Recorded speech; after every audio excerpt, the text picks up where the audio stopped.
Houseguests, welcome to today's Big Brother Over the Top updates and spoilers. Our house guests of the day are Corinne Christina and Logan Lampkins. Thank you guys so much for your support. We really appreciate it, and we want to thank all of our patrons. We could not do this without you guys, and oh my god, it's the finale. Okay, so big thanks again to everybody who supported us this season, even just watching. You're awesome. Big up yourself. All right, so it is finale night, but before we get to that, yesterday Jason was talking to himself / cameras in the backyard, and it seems like he's definitely a little bit nervous about going into this finale with Chrissy and Morgan. He's wondering if he made the right decision. So he's trying to kind of go through some points of why Chrissy and Morgan should not win over him. So he's saying Chrissy would not have been able to make the moves that she did if he and Danielle hadn't been winning competitions this whole time, because she didn't really win very much. And he said people decided early on that they would take Chrissy to the end. She was kind of like a goat. And he's like, is that really a respectable game? Like, is that what you want to vote for, America? So he's saying she didn't really have to work for it, but he had to win his way there. So he's saying he played a more respectable game. All right. And then he's saying Morgan, she's just there because she was the last person in her alliance to be targeted. I don't know. This is just what Jason's saying. It's just what Jason's saying. So then the house guests were practicing their speeches throughout the afternoon because they will be making their final pleas to America. And they were timing them with the microwave. Gotta love that. I mean, it's smart. It makes sense because they were only supposed to have 2 minutes for these speeches. I think they all ended up going a little bit over, but there wasn't like an official timer that was like, stop talking. So at 4 p.m., it was time for them to make their final speeches. So they all gathered in the living room, and Big Brother was all like, you may begin now.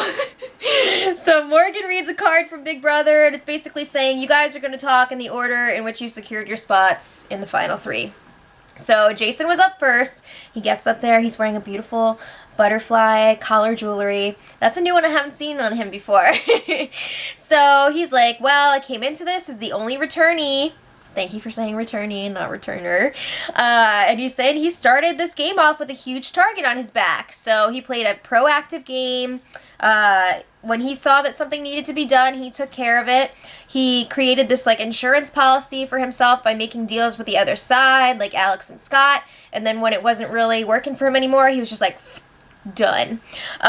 He won when he needed to, including the first week when Monty was trying to target him right off the bat. And then, after he's done going through his positive attributes, he decides to talk down Chrissy and Morgan. So he's like, Chrissy did not intermingle with the other side until the end of the game, and she couldn't have made the moves that she did without myself and Danielle winning competitions. And then he's saying Morgan came in here as a twist. She had more information than anybody, and she didn't really make any big moves. So it is what it is. So then he finishes off his speech by really trying to connect with the live feedsters, because he is, you know, somebody who watches the feeds himself. He's a super fan, historian, and he's basically like, yo, I'm the only one here who's actually, like, seen the show.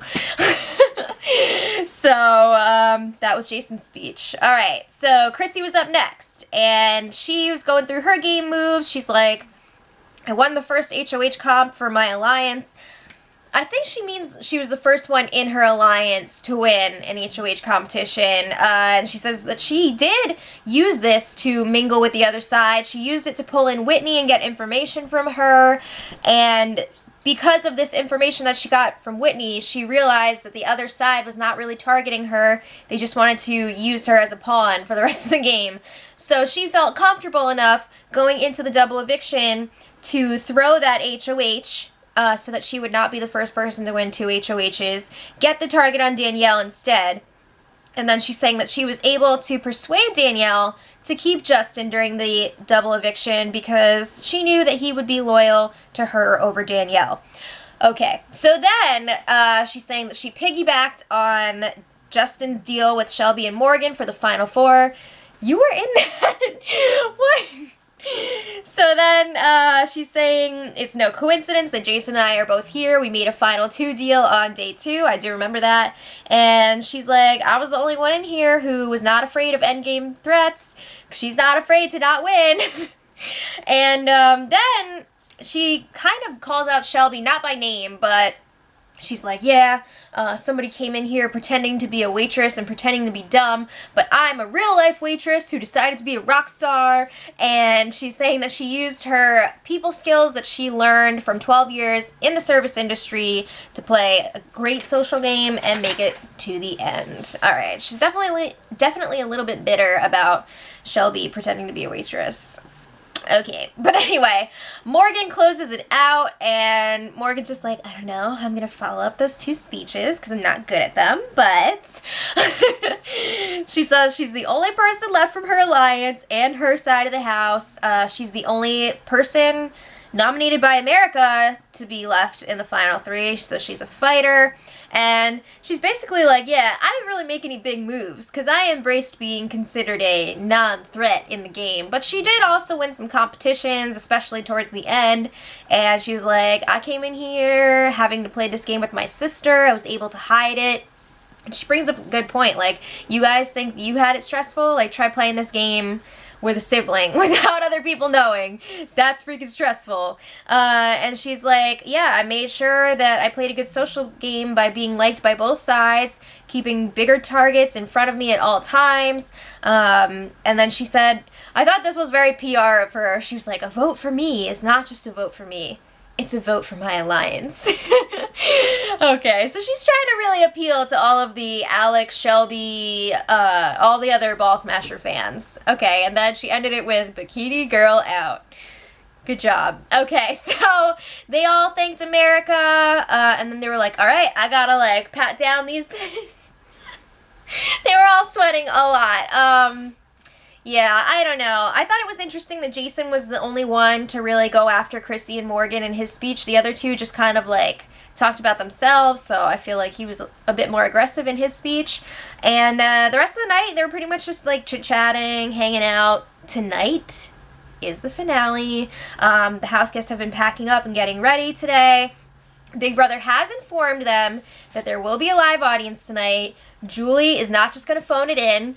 And third place will be going home, is going to be dumped first. They're going to be like, excuse me, you're third, get out of here. And then it's going to be down to the final 2. So they're really nervous now because this is it. And there's going to be people there. So it's pretty crazy. But I just want to thank all of you guys so much for watching with us this season. We had no idea how it was going to turn out with it being the first over-the-top season. But we had a lot of fun watching with you guys. And again, we really appreciated your support. I want to thank Mom for filming every day and for editing. Awesome job as always. And yeah, I hope you guys had fun. As much fun as we did covering this season. And let me know in the comments who you're rooting for to win. And until whenever, much love.